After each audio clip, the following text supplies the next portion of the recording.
Hello, science fan. We're going to be looking at our balance equations worksheet. Just get a better idea of what's going on. So if we take a look at number 1 here, there's an overall idea I want to make sure that we understand. The difference between decay and bombardment. So if you take a look at number 1, you have one individual element that's by itself before the arrow. I want you to think of the arrow like an equal sign. Now, once you have that one object before the arrow, notice that afterward, it's breaking down into two different things. So when you start as one object and you break down into two things, we're going to call that decay. Decay meaning breaking down. Also, you'll notice that after this one object broke down, it gave off 4/2He. We just recently learned that 4/2He helium is an alpha particle. So we're going to circle alpha for the alpha particle we saw, and we can call that alpha decay.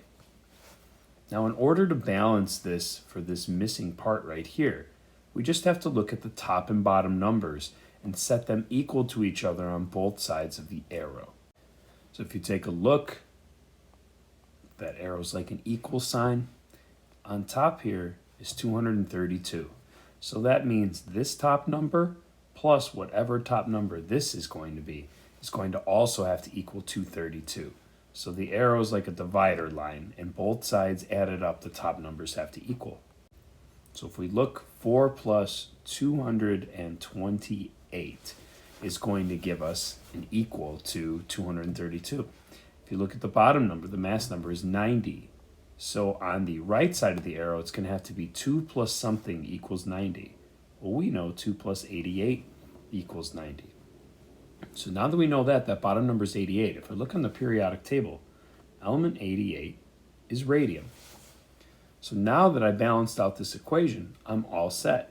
I noticed that this element thorium broke down with alpha decay, so it shot off an alpha particle, which is energy, so it's radiation, but it also turned into a new element called radium.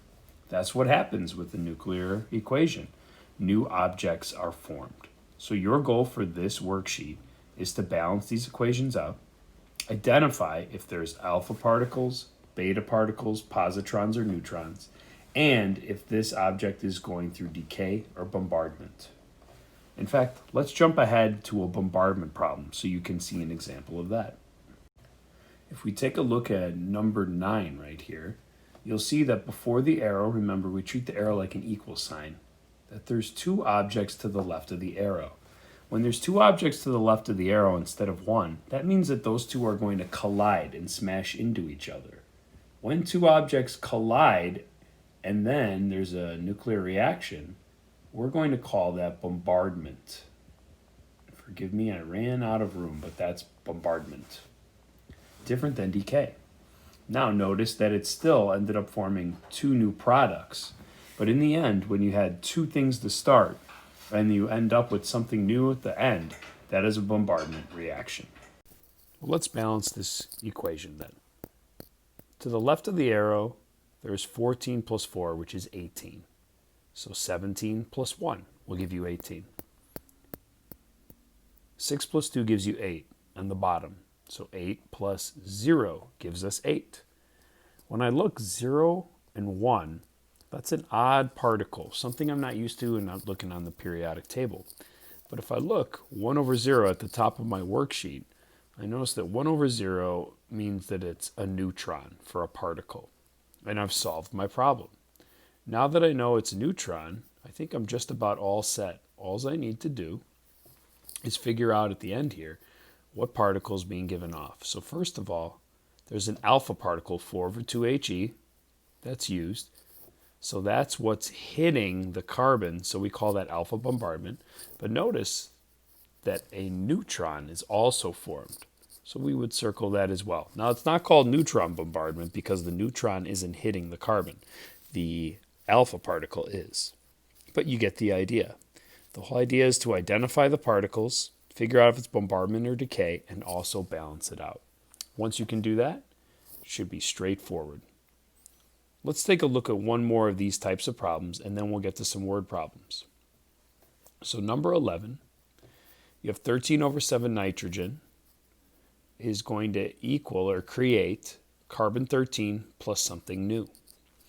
All right, so are you starting with one element by itself and then breaking into two or more things? Yes. So that means it's breaking down. This is going to be considered decay. Fine. Now that we have that, let's try to balance this equation out and figure out what particle is missing. So to do that, remember an arrow is like the equal sign. So on top I have 13. So on the right side I have to have 13 as well. 13 plus 0 is 13. On the bottom, for the left of the arrow, it's 7. So 6 plus 1 equals 7. Well, 0 over 1 is really the symbol for a positron. Positron is 0 over a positive 1 charge. It's like an electron in size, but it has a positive charge. So if you didn't know what that was, though, on this worksheet at the top in the front page, there actually is examples of all the different particles, and positron is always 0 over 1.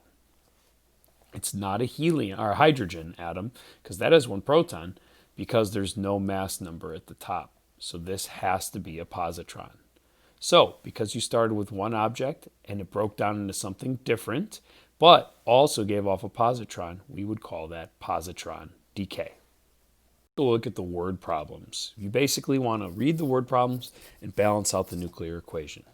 So let's look at number 1. It says aluminum-27 is bombarded is important, by alpha particles.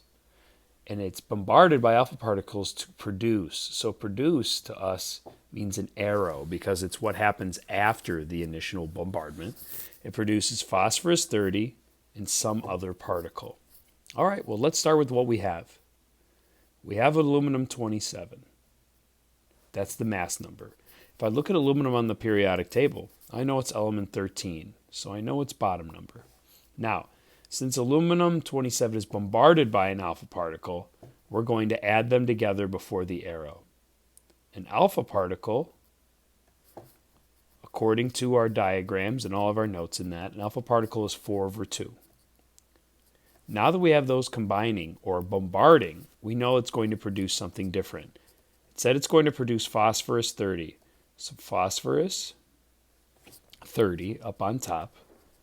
We want to figure out what is the proton number for phosphorus. Ends up being element 15, so that's its proton number on the bottom. Now it did say it also created something else, another particle. So that means there's something else there we'll have to figure out. But lucky for you, you know how to balance nuclear equations, so it shouldn't be that big of a deal. Remember that an arrow is like an equal sign.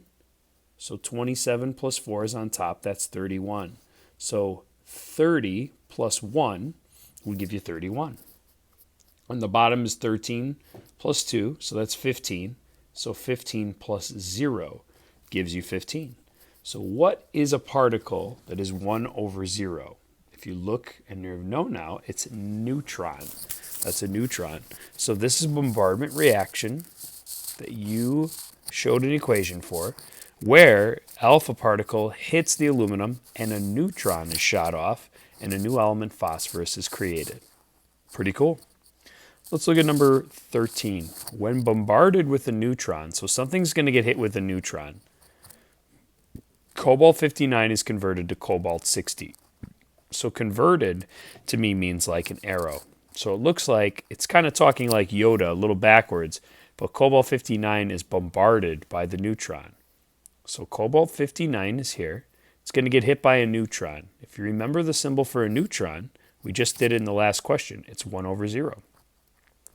That's then going to convert into cobalt-60, it said.